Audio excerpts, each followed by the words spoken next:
ತಿಪಟೂರಿನಲ್ಲಿ 2024ರ ಲೋಕಸಭಾ ಸಾರ್ವತ್ರಿಕ ಚುನಾವಣೆಯ ಸಕಲ ಸಿದ್ಧತೆಗಳನ್ನು ಮಾಡಿಕೊಳ್ಳಲಾಗಿದೆ.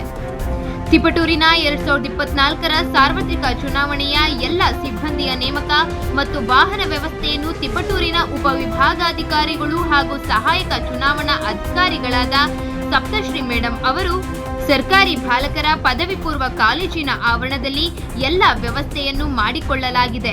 ಮತ್ತೆ ಎಲ್ಲ ಸಿಬ್ಬಂದಿಗಳು ತಮ್ಮ ತಮ್ಮ ನಿಯೋಜನೆಗೊಂಡ ಗುರುಗಳಿಗೆ ಮತ್ತು ಮತಗಟ್ಟೆಗಳಿಗೆ ತಮ್ಮ ತಮ್ಮ ಪಿಆರ್ಒಗಳ ತಂಡದೊಂದಿಗೆ ತಮ್ಮ ತಮ್ಮ ವಿವಿಪ್ಯಾಟ್ ಮತ್ತು ಎಲ್ಲ ಚುನಾವಣೆಗೆ ಸಂಬಂಧಪಟ್ಟ ಸಲಕರಣೆಗಳನ್ನು ಕಲೆಕ್ಟ್ ಮಾಡಿಕೊಂಡು ತಮ್ಮ ವಾಹನದ ಕಡೆ ಹೊರಡಲು ಎಲ್ಲ ಸಿದ್ಧತೆಗಳನ್ನು ಮಾಡಿಕೊಳ್ಳುತ್ತಿದ್ದಾರೆ.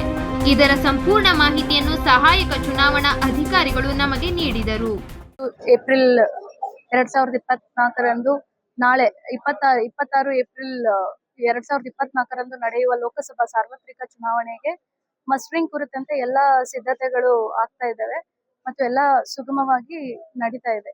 ಸೊ ಎಲ್ಲ ನಾಳೆ ನಡೆಯೋ ಚುನಾವಣಾ ಕಾರ್ಯಕ್ರಮಕ್ಕೆ ನಮ್ಮ ಕಡೆಯಿಂದ ಎಲ್ಲಾ ರೀತಿ ಸಿದ್ಧತೆಗಳು ಆಗಿದ್ದಾವೆ. ಉಳಿದಂತೆ ಎಲ್ಲ ಆಗಿದೆ.